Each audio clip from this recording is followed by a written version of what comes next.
The Golden Gems of Life, Gathered Jewels for the Home Circle by S.C. Ferguson and E.A. Allen, Central Publishing House, Cincinnati, 1884. Chapter Religion. Religion binds man to God. True religion, a noble thing. Effect of religion. Religion full of joys. Religion a natural thing. Religion not established by reason. Sorrow for sin. 3 modes of bearing ills of life. Surrounded by motives to religion. Religion a refining influence. Religion teaches the dignity of common life. Religion enforces the doing of common duties. Religion.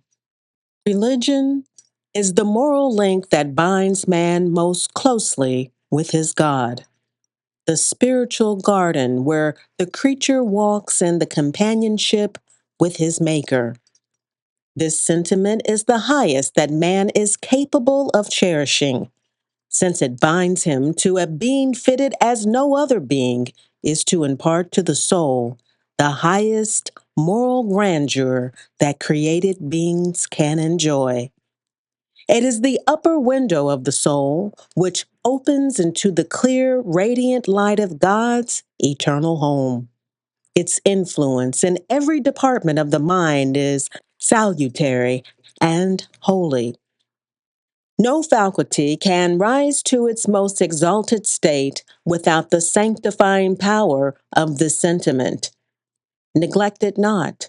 The highest beauties of your souls, the finishing touch of your character, the sweetest charm of your life will be given by due attention to this, your first and last duty.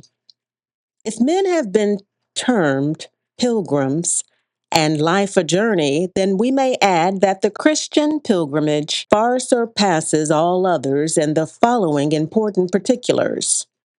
In the goodness of the road, in the beauty of the prospect, in the excellence of the company, and in the rich rewards waiting the traveler at the journey's end. All who have been great and good without Christianity would have been much greater and better with it. True religion is the poetry of the heart. It has enchantment, useful to our manners. It gives us both happiness and virtue. True religion hath in it nothing weak, nothing sad, nothing constrained. It enlarges the heart, is simple, free, and attractive. It enables us to bear the sorrows of life, and it lessens the pangs of death. It is the coronet by token of which God makes you a princess in his family and an heir to his brightest glories, the sweetest pleasures, the noblest privileges, and the brightest honors of his kingdom.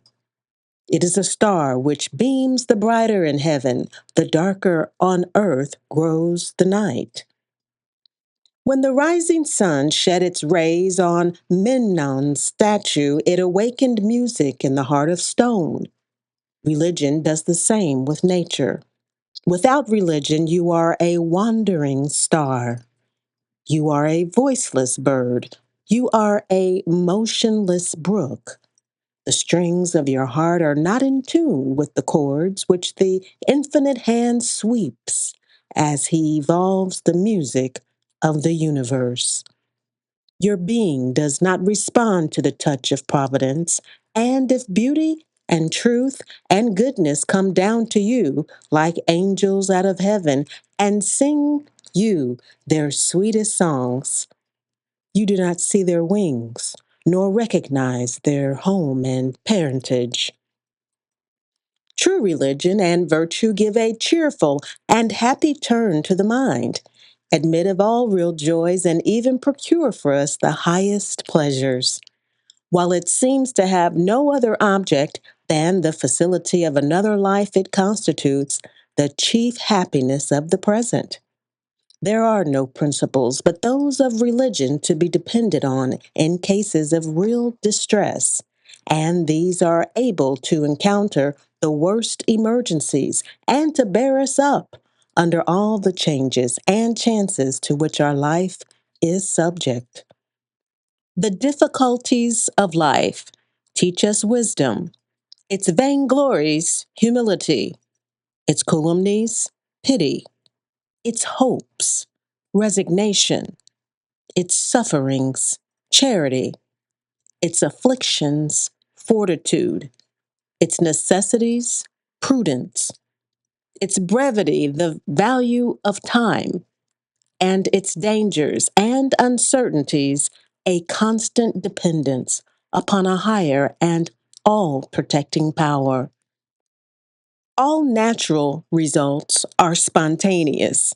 The diamond sparkles without effort, and the flowers open naturally beneath the summer rain. Religion is also a natural thing, as spontaneous as it is to weep, to love, or to rejoice.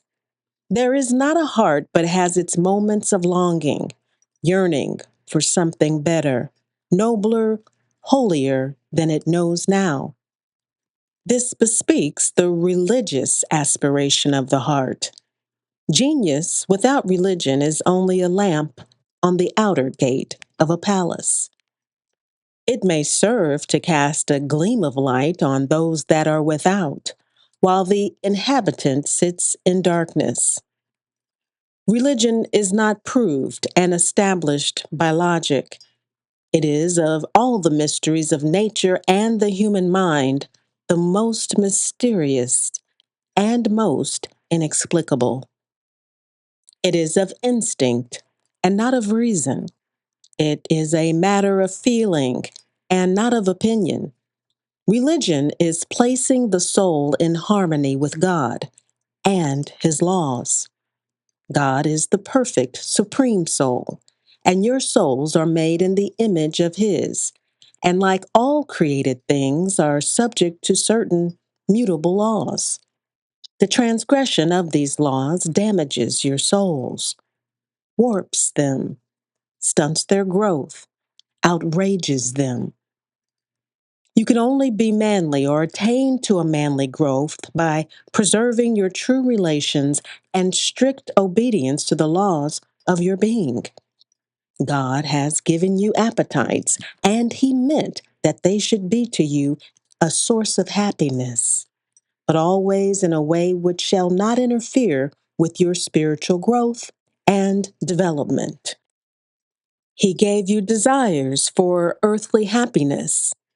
He planted in you the love of human praise, enjoyment of society, the faculty of finding happiness in all of His works.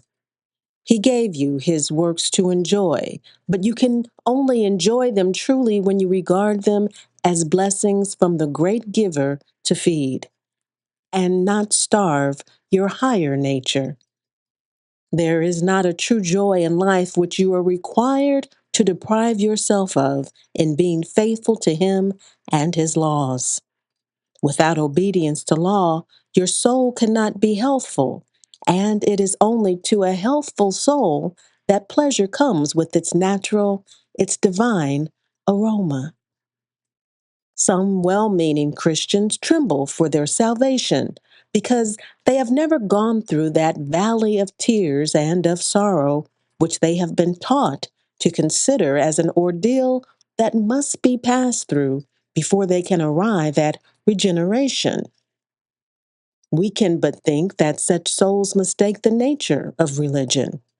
The slightest sorrow for sins is sufficient if it produces amendment, but the greatest is insufficient if it do not. By their own fruits, let them prove themselves, for some soils will take the good seed without being watered by tears or harrowed up by afflictions. There are three modes of bearing the ills of life: by indifference, which is the most common; by philosophy, which is the most ostentatious; and by religion, which is the most effectual. It has been said, quote, philosophy readily triumphs over past or future evils, but that present evils triumph over philosophy. Philosophy is a goddess whose head is indeed in heaven, but whose feet are upon earth, attempts more than she accomplishes, and promises more than she performs. She can teach us to hear of the calamities of others with magnanimity, but it is religion only that can teach us to bear our own resignation. Whoever thinks of life as something that could exist in its best form without religion is in ignorance of both. Life and religion is one or neither is anything. Religion is the good to which all things tend, which gives to life all its importance, to eternity all its glory. Apart from religion, man is a shadow. His very existence is a riddle, and the stupendous scenes around him as incoherent and unmeaning as the leaves which the Sibyl scattered in the wind. We are surrounded by motives to religion and devotion if we would but mind them. The poor are designed to excite our liberality, the miserable our pity, the sick our assistance, the ignorant our instruction, those that are fallen our helping hand. In those who are vain, we see the vanity of the world. In those who are wicked, our own frailty. When we see good men rewarded, it confirms our hopes. And when evil men are punished, it excites our fears. He that grows old without religious hopes, as he declines into age, and feels pains and sorrows incessantly crowding him, falls into a gulf of misery, in which every reflection must plague him deeper and deeper. It is the property of the religious spirit to be the most refining of all influences. It has been termed the social religion, and society is as properly the sphere of all its duties, privileges, and enjoyments as the ecliptic is the course of the earth. No external advantage, no culture of the taste, no habit of command, no association with the elegant, or even depths of affection can bestow that delicacy and that grandeur of bearing which belong only to the mind which has experienced the discipline of religious thought and feeling.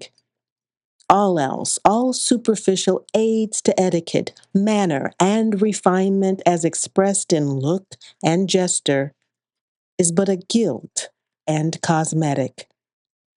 Your personal value depends entirely upon your possession of religion. You are worth to yourself what you are capable of enjoying. You are worth to society the happiness you are capable of imparting. A man whose aims are low, whose motives are selfish, who has in his heart no adoration of God, whose will is not subordinate to the supreme will, who has no hope, no tenable faith in a happy immortality, no strong armed trust that with his soul it shall be well in the future, cannot be worth very much to himself. Neither can such a man be worth very much to society, because he has not that to bestow which society most needs for its prosperity and happiness. Christianity teaches the beauty and dignity of common and private life. It makes it valuable, not for the cares from which it frees us, but for the constant duties through which we may train the soul to perfect sympathy with the design of the Creator. It shows that the humblest lot possesses opportunities which require the energies of the most exalted virtues to meet and satisfy. It impresses upon us the solemn truth that life itself, however humble its condition, is always holy, that every moment has its duty and its responsibility, which Christian strength alone, the crown of power, can do and bear.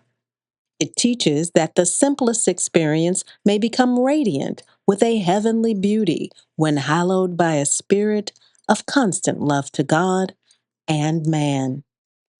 Another of the lessons of Christianity is that of the inestimable worth of common duties as manifesting the greatest principles. It bids us to attain perfection, not striving to do dazzling deeds, but by making our experience divine. It shows us that the Christian hero will ennoble the humblest field of labor, that nothing is mean which can be performed as a duty, but that religion, like the touch of Midas, converts the humblest call of duty into spiritual gold.